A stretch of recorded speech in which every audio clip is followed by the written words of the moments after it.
Hello my dear students, myself Dr. Pitambar Humne, founder Botany for You and working as Professor and Head Department of Botany, Dharampet MP Dev Memorial Science College, Nagpur, Maharashtra, India. I welcome you all in this online platform for the students of Life Sciences Botany for You. Friends, if you are new or not yet subscribed our YouTube channel, then kindly like, share and subscribe our YouTube channel Botany for You. And if you want to associate with us through the Telegram group, then the link is given in the description. Through that, you can join the Telegram group and take the advantage of the different career opportunities in life sciences in India and abroad, and also the assistance for the literature in the form of PDF. Friends, earlier we have seen the different lectures based on the photosynthesis. And at last, in the photosynthesis in the dark reaction, we have seen there is a synthesis of the glucose or the hexose sugar. Now, this hexose sugar, which is synthesized as a organic food material in the photosynthesis, that is used for the formation of the energy in respiration. So, from today onwards, we will see the different topics of the respiration. And in today's topic, that is concept of respiration, we will see the total number of topics which are included in this series of lectures on respiration. So, let's see the today's topic, that is concept of respiration.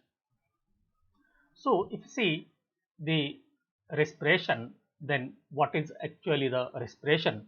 This is a classical reaction for the respiration, that this is a hexose sugar, that is C6H12O6, in presence of oxygen or oxidized into the 6 molecules of carbon dioxide, 6 molecules of water, and a release of energy in the form of ATP as well as other.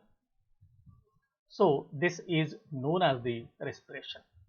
If you see the definition of the respiration, then the process in which the complex organic compounds are oxidized or broken down into simple inorganic compounds, that is known as the respiration, with release of energy.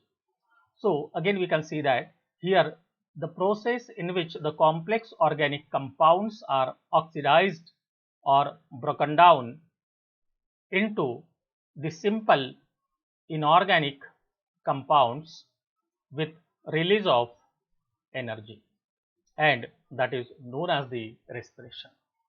And this classical reaction later on is replaced by the modern or the recent one, in which here there is addition of the water molecule. Hence, here the hexose sugar in presence of oxygen and the water, it oxidized into the carbon dioxide and water with release of the energy. This energy may be in the form of the ATP molecules, then NADPH2 molecules, FADH2, and even the G2. So, in this way, the product or the substrates which are formed in the form of the food material by the process of the photosynthesis is used for the formation of the energy, and this energy is used by any organism, that may be plant or the animal, for different metabolic processes. If you see this respiration and if you see this process in a very basic condition, then you will find that this respiration is classified into 3 different types. That is external respiration, internal respiration, and third one, that is a cellular respiration. External respiration in case of the plant is nothing but the exchange of gases, that the oxygen is absorbed and the carbon dioxide is released in the process of respiration, and this is the exchange of the gases.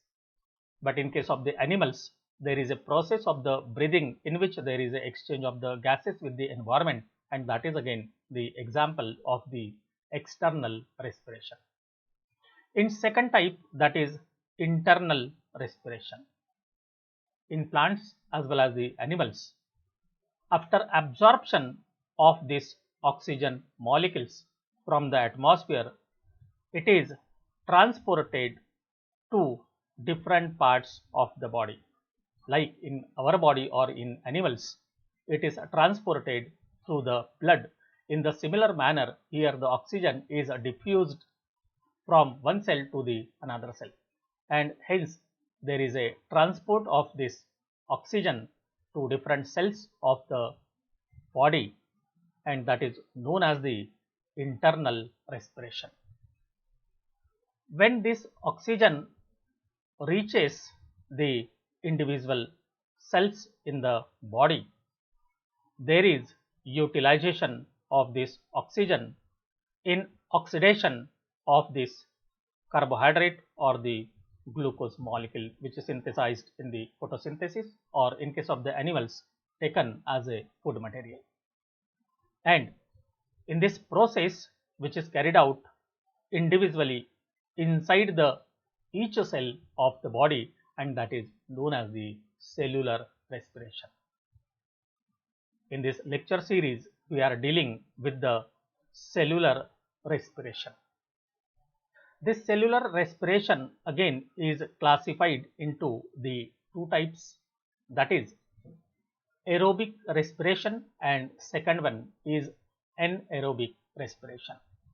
Means if this process of the cellular respiration is carried out in presence of oxygen, then it is known as aerobic respiration, and when it is carried out in absence of oxygen, then it is known as the anaerobic respiration.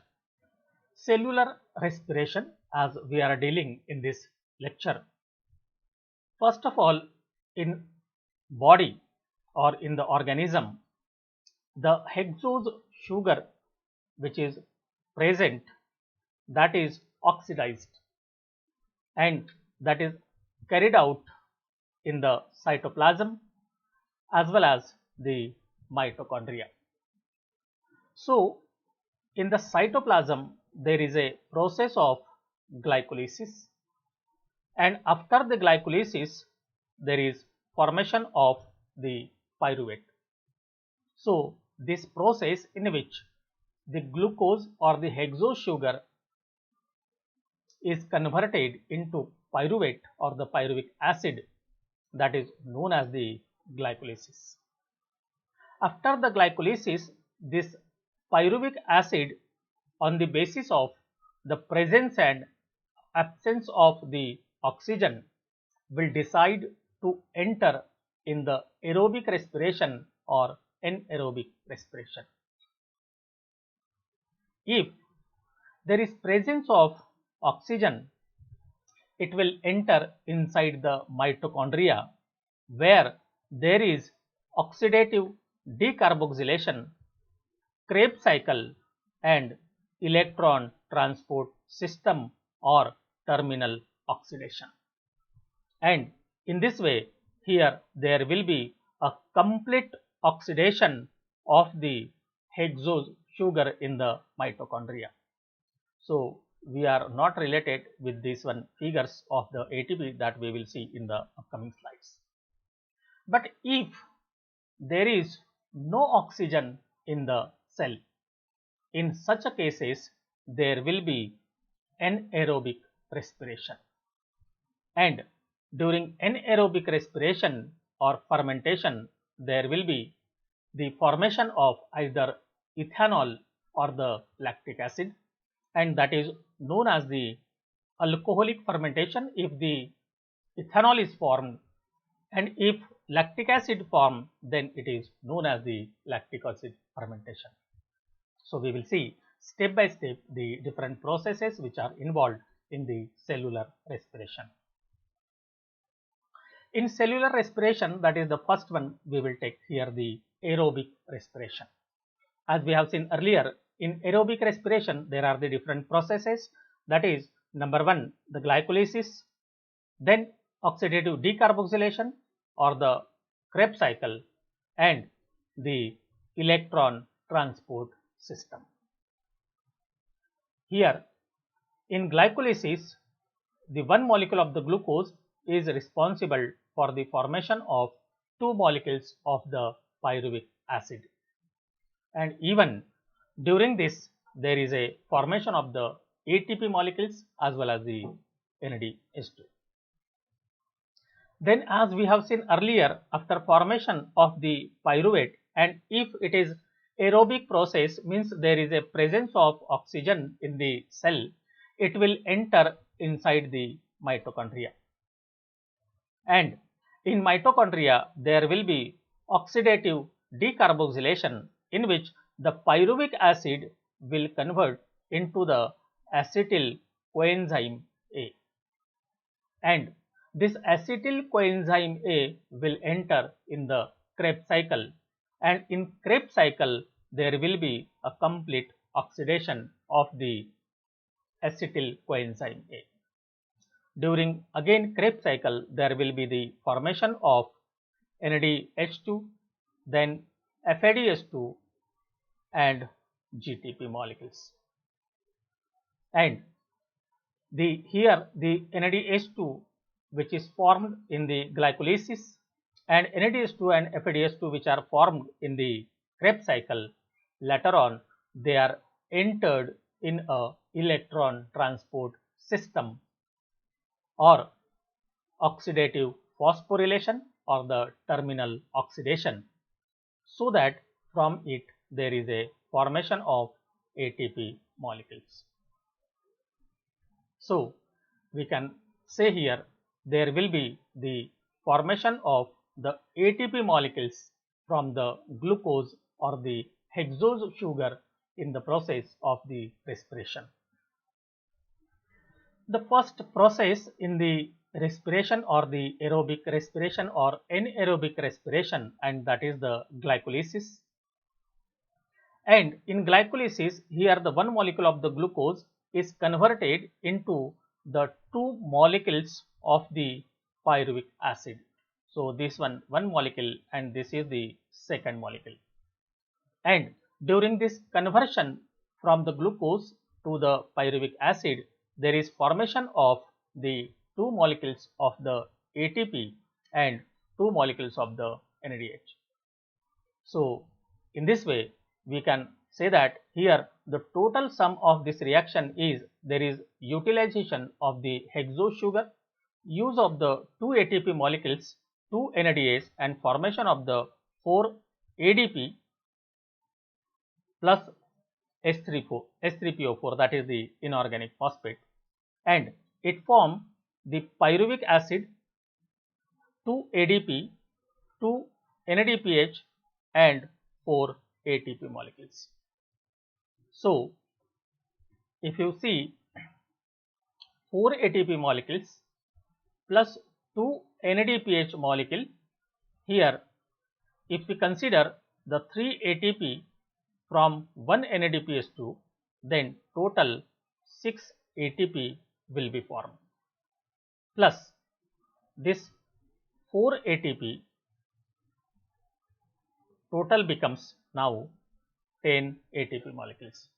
But out of that, here the 2 ATPs are used during the phosphorylation reaction, and hence the total net gain of the ATP in glycolysis will be the 8.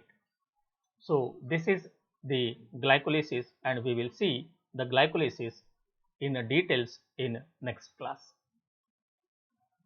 Then second step in the process that we have seen earlier, the glycolysis is a gateway step, and the pyruvic acid will either enter into the aerobic respiration or anaerobic respiration if the oxygen will be present in the cell. There will be oxidative decarboxylation after the glycolysis, and if it is absent, there will be anaerobic respiration. So, say for example, if we have to consider there is a presence of oxygen in the cell and the oxidative decarboxylation is carried out. Earlier in the glycolysis, we have seen the one molecule of the glucose is converted into the two molecules of the pyruvic acid. So, we have here two molecules of the pyruvic acid. Now, these two molecules of the pyruvic acid on oxidative decarboxylation, it convert into two molecules of the acetyl coenzyme A. In presence of coenzyme and NAD and the different, that is the pyruvate dehydrogenase complex, which is a complex of three different enzymes that we will see in details in the oxidative decarboxylation. So, here in this process we can say here there is a formation of NADH, and this one NADH is responsible for the formation of 3 ATP molecules. But here we have the two molecules, and hence there will be formation of 6 ATP molecules. Earlier we have seen the net gain of 8 ATP molecules in the glycolysis. In the third step, that is the Krebs cycle. In the Krebs cycle, here it is a cycle which is also known as the tricarboxylic acid cycle. Here there are the 3 carboxylic group in the citric acid, and hence it is known as the tricarboxylic acid cycle. And the Krebs, the name given on the basis of Sir Hans Krebs, who is the discoverer of the Krebs cycle. And again it is also known as the citric acid cycle on the basis of its first stable product of the cycle. You have several times read this one earlier, and again you are reading continuously but unable to remember this one. But in a lecture of the Krebs cycle, I will show you how to remember this Krebs cycle forever. Just we have to remember the two different lines, that is, one American came India on Alpha supersonic flying machine, and the second one sentence, that is the one dearest filmy girl have jewelry. If we learn these two lines, it means that we know each and everything of the Krebs cycle. So that we will see in the Krebs cycles lecture. If we see this complete process, in which earlier that we have seen there is a formation of the acetyl coenzyme A in the oxidative decarboxylation, and this acetyl coenzyme A enter in the Krebs cycle, and then there is a complete oxidation of this acetyl coenzyme A. In the different reactions, there is a formation of the water and the carbon dioxide, as well as there is a formation of NADH2 and FADH2, and again the GTP, which are the different forms of the energy.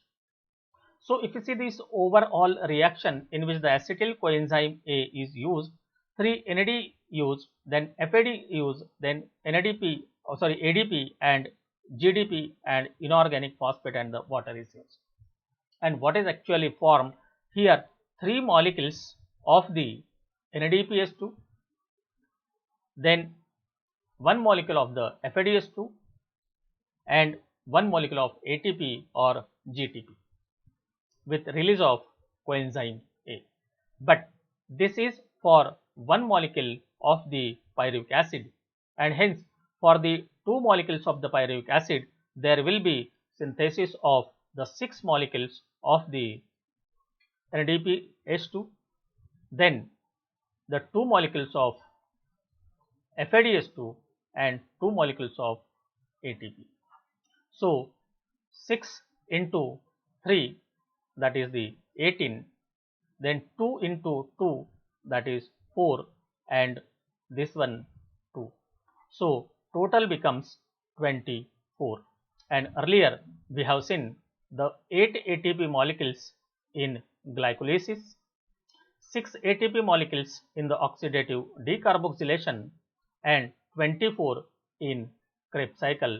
So total becomes now 38 ATP molecules.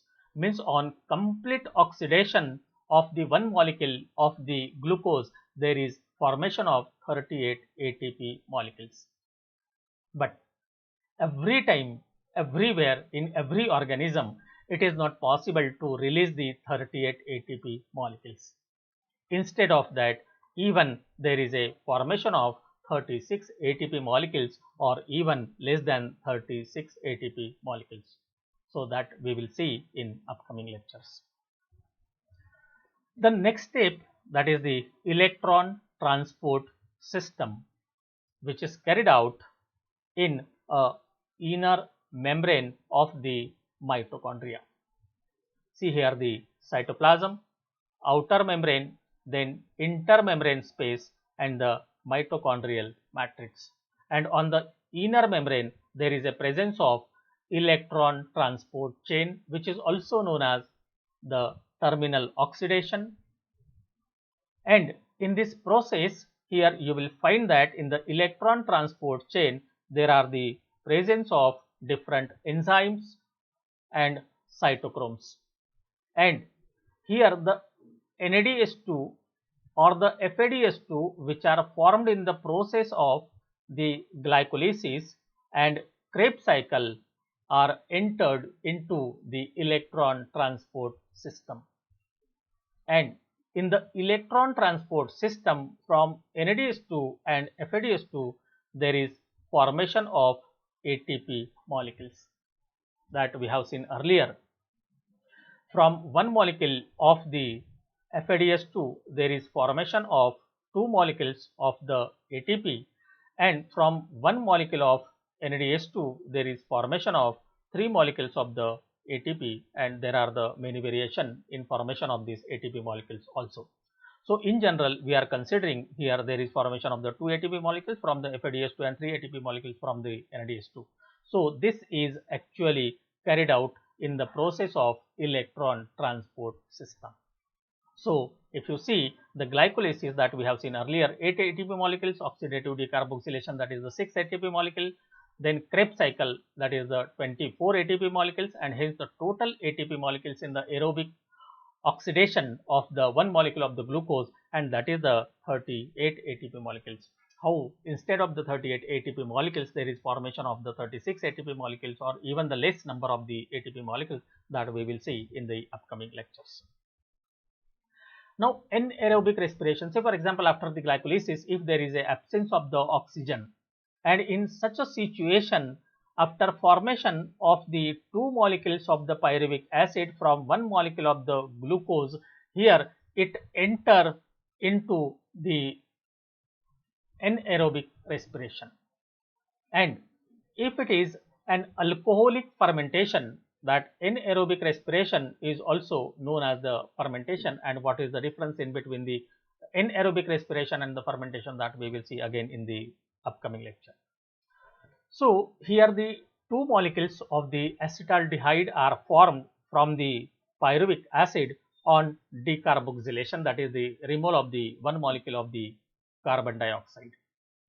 And from acetaldehyde, here in presence of the NADH2, here there is a formation of ethanol or the two molecules of the ethanol, and hence it is known as the alcoholic fermentation. But if this pyruvic acid is used or form the lactic acid, then this process of the anaerobic respiration or the fermentation is known as the lactic acid fermentation. In addition to that, here the another pathway, that is the pentose phosphate pathway, is there for oxidation of the glucose. Here the glucose will not enter in the glycolysis. Instead of that, here it is oxidized in a pentose phosphate pathway. And if we see in the language of the aerobic respiration and anaerobic respiration, then the few earlier steps, that is from the glucose 6 phosphate to the formation of ribose 5 phosphate, these are the aerobic phase of the pentose phosphate pathway, and rest of all are the anaerobic phase of the pentose phosphate pathway. So, in this complete pathway from the glucose molecule or one glucose molecule, there is formation of 6 molecules of the carbon dioxide and 12 molecules of the NADPH. Actually, in pentose phosphate pathway, there is utilization of 6 molecules of the glucose 6 phosphate, and from this glucose 6 phosphate, that is 6 molecules, here there is again release of 5 molecules of glucose 6 phosphate. So, there is actually utilization of 1 molecule of the glucose in every cycle of the pentose phosphate pathway. Here the next topic in the respiration is respiratory quotient, and respiratory quotient is equal to the volume of CO2 evolved and O2 consumed. Many times we are always getting confused that the RQ is CO2 by O2 or the O2 by CO2. So, for this you can remember the ABCD, and C will be the first and O will be the latter. So, you can write C by O, that is carbon dioxide by oxygen. And in the respiration, the carbon dioxide is released and the oxygen is absorbed, and this ratio is known as the respiratory quotient, that is the RQ. As we have seen earlier that the glucose was used as a respiratory substrate, but in addition to the glucose, here the other components which are present in the body, that is the fats, proteins, organic acids and even the others, and in different substrates there is oxygen in a different quantity. Depending on that, this utilization of oxygen in the respiration will be different. Say for example, if you see the respiratory substrate is a carbohydrate in which there is utilization of 6 molecules of the oxygen and again the 6 molecules of the carbon dioxide are released. So, 6 divided by 6 is equal to the 1, and hence the respiratory quotient will be the 1 for the carbohydrate. But if you see the fats, and in fats here the oxygen as compared to the carbohydrate is less, and hence it will require more quantity of the oxygen as compared to the carbon dioxide released, and hence here the value of the RQ will be less than 1. If you see the protein, again here the 6 molecules of the oxygen are used and the 5 molecules of the carbon dioxide released, and again for the protein the RQ is less than 1. For organic acid which is rich in the oxygen, that require the 3 molecules of the oxygen for the oxidation and release 4 molecules of the carbon dioxide, and hence the value of the RQ for the respiratory quotient, that is organic acid, is more than 1. And in anaerobic respiration, as we have seen earlier, there is no need of the oxygen, or in absence of the oxygen the anaerobic process is carried out. In such cases the respiratory quotient for the anaerobic respiration will be infinite. And the last topic of this lecture, that is factors affecting respiration. If you see this internal respiration, that is the protoplasmic factors, means how the active protoplasm is there in the cell. Say for example, if the cells are young and they are continuously dividing just like to that of the meristematic cells, and hence in such a cells here the rate of the respiration will be more. But if you see the older cells in which the protoplasm is inactive, here the rate of the respiration will be less, and only this amount of protoplasm is not the factor for decrease or increase in the respiration.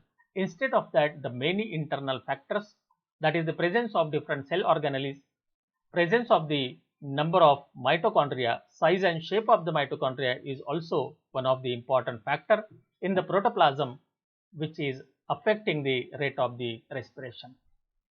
Then again, the concentration of the respiratory substrates. If the respiratory substrate is available, then the rate of the respiration will be more.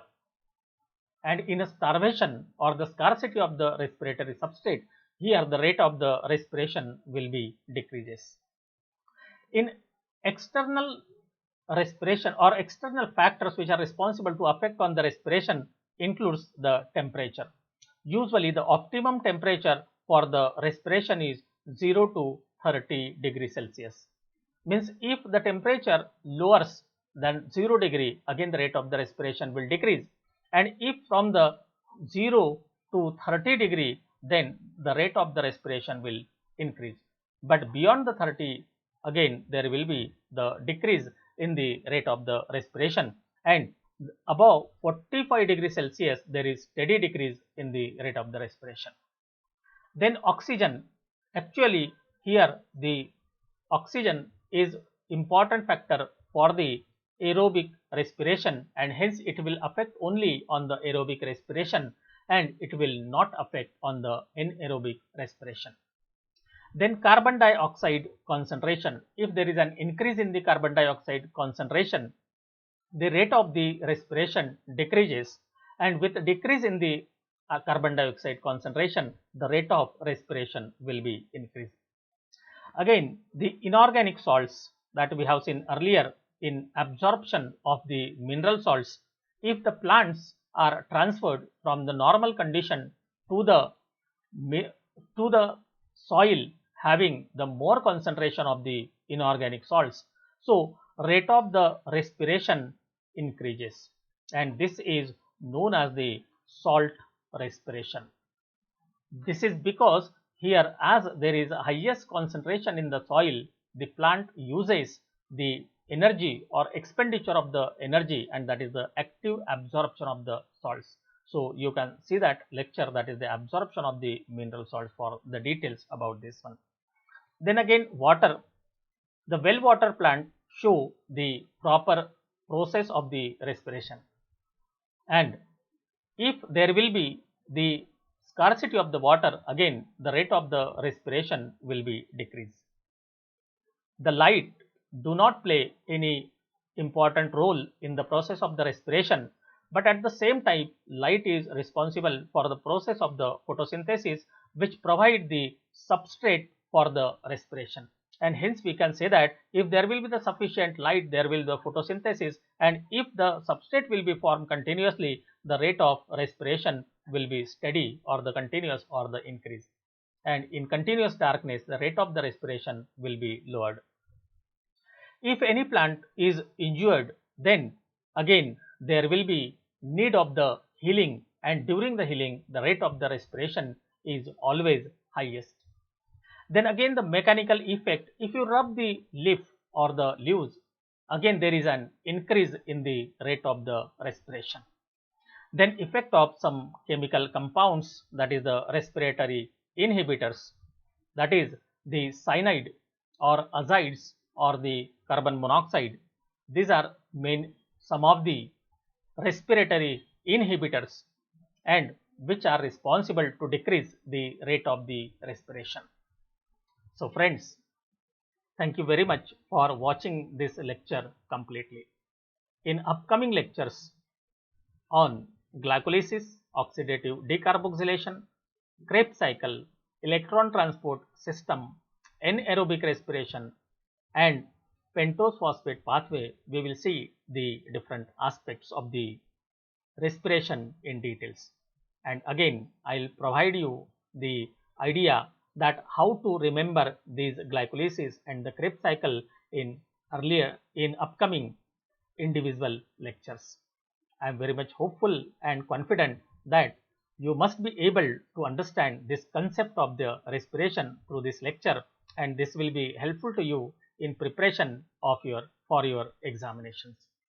If you like this lecture and if it is beneficial to you, then kindly like, share and subscribe our YouTube channel Botany for You, and also press bell icon for the alerts of every lecture to be uploaded on different life sciences titles. Thanks a lot once again.